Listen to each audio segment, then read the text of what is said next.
नमस्कार दोस्तों। और बताइए कैसे हैं। बहुत दिन के बाद आज मिलना हो रहा है।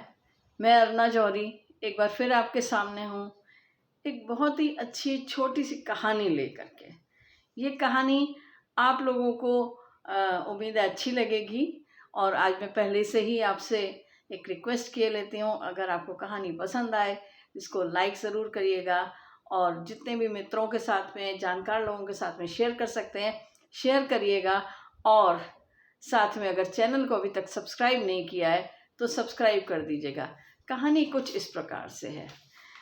एक बार एक नगर में बहुत बड़े संत रहते थे। उनका नाम था प्रभुदास। और नाम तो संत था, सभी लोग उनकी पूजा करते थे, उनको गुरु मानते थे और उनका सम्मान करते थे। लेकिन सच्चाई यह थी कि उनका मन हमेशा नकारात्मक विचारों से भरा रहता था। वे चाहकर भी किसी का भला ना तो कर सकते थे और ना सोच सकते थे। उनका दिमाग हर समय गलत बातों में, फितूरों से भरा रहता था और वे स्वयं ये सब कुछ बहुत अच्छी तरह से जानते थे कि उनके विचार अच्छे नहीं हैं। संत क्यों कह रहे हैं? जब भी कोई उन्हें संत कहता था, गुरु कह के उनके चरणों को स्पर्श करता था, वो उनका मन ग्लानि से भर जाता था। लेकिन उससे वो छुटकारा नहीं पा रहे थे किसी भी तरह से। और लोग उनको ज्ञानी मानते थे, संत मानते थे और श्रद्धा से उनके ऊपर विश्वास करते थे। उनके भी एक गुरुजी थे।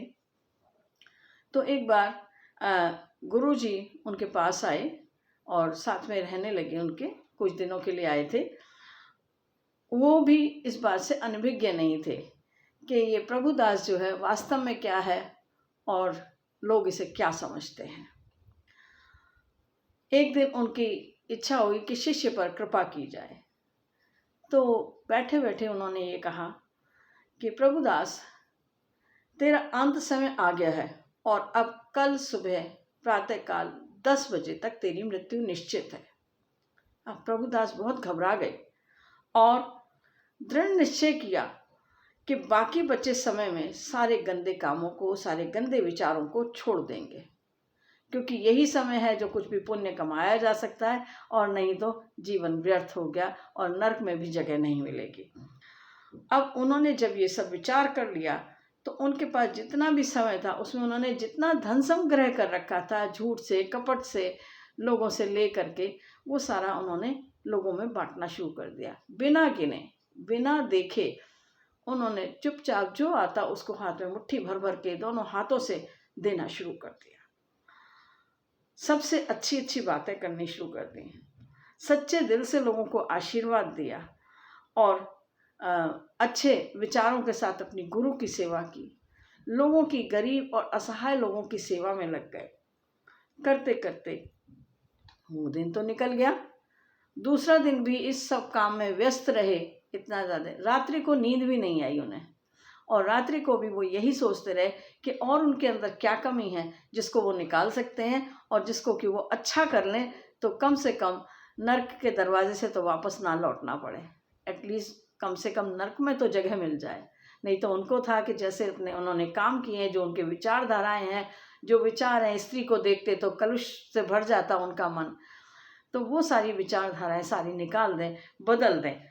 तो ये विचार करके वो रात भर यही सोचते रहे कि कैसे कैसे मैं किससे क्षमा मांगूं, किसके पैरों पर गिर जाऊं, गिड़गिड़ाऊं और सब अपने जितने भी पाप थे उनको मैं धो डालूं इस बचे हुए समय में।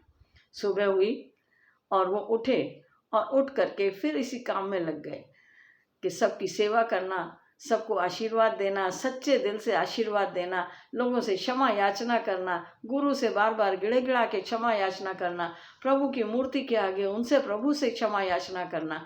करते करते कब शाम हो गई पता ही नहीं लगा। और जब शाम हुई तो उन्हें ध्यान आया कि जब संध्या हो गई, सूरज छुप गया, तो उन्हें ध्यान आया कि आज तो सुबह मेरी मृत्यु निश्चित थी। तो उन्होंने गुरु की तरफ देखा। गुरु समझ गए, मुस्कुराए, बोले, हर दिन यदि तुम हर पल यही सोच करके जियो कि ये मेरा पल अंतिम पल है, तो शायद तुम जीवन भर कभी भी कोई गलत काम नहीं करोगे। तुम्हारे मन में अच्छे विचार ही रहेंगे हमेशा, नकारात्मक कोई भी विचार नहीं आएगा। यदि मृत्यु को हम अपने दिमाग में ले करके चलें कि हमारी मृत्यु कभी भी आ सकती है, जो कि एक सुनिश्चित चीज़ है, जन्म हुआ है तो मृत्यु भी होनी ही है। अगर आपको मृत्यु का समय पता चल जाता है जो कि निश्चित है, तो फिर हम बुरे काम नहीं कर सकते हैं। हमारा मन, क्योंकि कहीं ना कहीं तो हमें संस्कार मिले ही हैं, चाहे थोड़े ही मिल पाए, हमने थोड़े ही ग्रहण किए, पर कुछ तो संस्कार थे हमारे मन में। मृत्यु तो अटल है। फिर कुछ दिन को, उस हर दिन को अंतिम दिन मान करके और जीवन को उसी तरह से जिया जाए जैसा कि हम चाहते हैं, जैसा कि दूसरे चाहते हैं, उस तरह से जीवन को जिएं।